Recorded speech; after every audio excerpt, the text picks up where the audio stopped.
Heat കുറയ്ക്കാനായിട്ടുള്ള കാര്യങ്ങളൊക്കെ നമുക്ക് അത് കൺസ്ട്രക്ഷൻ ടൈമിലാണോ അല്ലെങ്കിൽ കൺസ്ട്രക്ഷൻ കഴിഞ്ഞിട്ടാണോ, എന്താ നമുക്കതിൽ ചെയ്യാനായിട്ട് പറ്റുക? പ്ലാൻ ചെയ്ത് പോയാൽ കുറച്ച് കാര്യങ്ങളൊക്കെ നമുക്ക് ചെയ്തു പോകാൻ പറ്റുന്നുണ്ട്.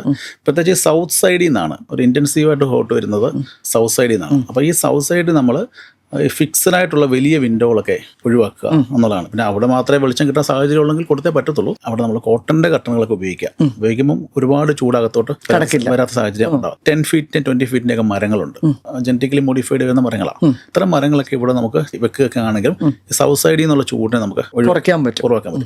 ചൂട് വരുന്ന സ്ഥലങ്ങളിൽ ക്രോസ് വെന്റിലേഷൻ മാൻഡേറ്ററിയാണ്. ചൂടായിട്ടുള്ള എയർ അകത്ത് നിൽക്കാത്ത രീതിയിൽ ഇത് പാസ് ചെയ്ത് പോകാനുള്ള സാഹചര്യം ഉണ്ടാവും. അപ്പം ക്രോസ് വെന്റിലേഷൻസ് മാക്സിമം കൊടുക്കുക എന്നുള്ളതാണ്.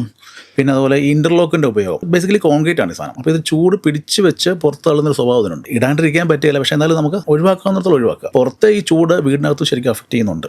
നമ്മുടെ റൂഫ് ടോപ്പിലോട്ടോ സ്ലാബിലേക്കൊക്കെ വെയിൽ ഡയറക്റ്റ് അടിക്കുന്ന സാഹചര്യങ്ങൾ ഒഴിവാക്കുക. അപ്പോൾ ഇത്രയും കാര്യങ്ങളൊക്കെ ചെയ്തു പോയി കഴിഞ്ഞാൽ നമുക്കൊരു ഭയങ്കരമായ ചൂടിൽ നിന്ന് കുറച്ച് പ്രൊട്ടക്ഷനൊക്കെ നമുക്ക് കിട്ടും. നമുക്ക് വീട് പ്ലാൻ ചെയ്യുന്ന സമയത്ത് തന്നെ ഏറ്റവും കൂടുതൽ വെയിലും വെട്ടമൊക്കെ ഏത് സൈഡിൽ നിന്നാണ് വരുന്നത്, നല്ല വ്യൂ ഉള്ള സൈഡ് എവിടെയാണ്, ബാൽക്കണിയിലൊക്കെ എങ്ങോട്ടാണ് പ്രൊവൈഡ് ചെയ്യേണ്ടത്, വലിയ ഗ്ലാസ് ഡോറുകളൊക്കെ എവിടെയാണ് കൊടുക്കേണ്ടത്, കാറ്റ് വരുന്ന ദിശകൾ മനസ്സിലാക്കിയിട്ട് അവിടെ ഡോറുകൾ കൊടുക്കാനും അവിടെ നിന്ന് കാറ്റുകളെ വീടിനകത്ത് എത്തിക്കാനും അതിനെ പുറത്തോട്ട് തള്ളിപ്പോകാനുള്ള രീതിയിലുള്ള വിൻഡോസിൻ്റെ ഒക്കെ ക്രോസ് വെന്റിലേഷൻ്റെ ഡിസൈനുകളൊക്കെ നമ്മൾ കൊണ്ടുവരികയാണെങ്കിൽ ഒരു പരിധിവരെയൊക്കെ ഇതിനെ മാനേജ് ചെയ്ത് കൊണ്ടുപോകാൻ പറ്റും.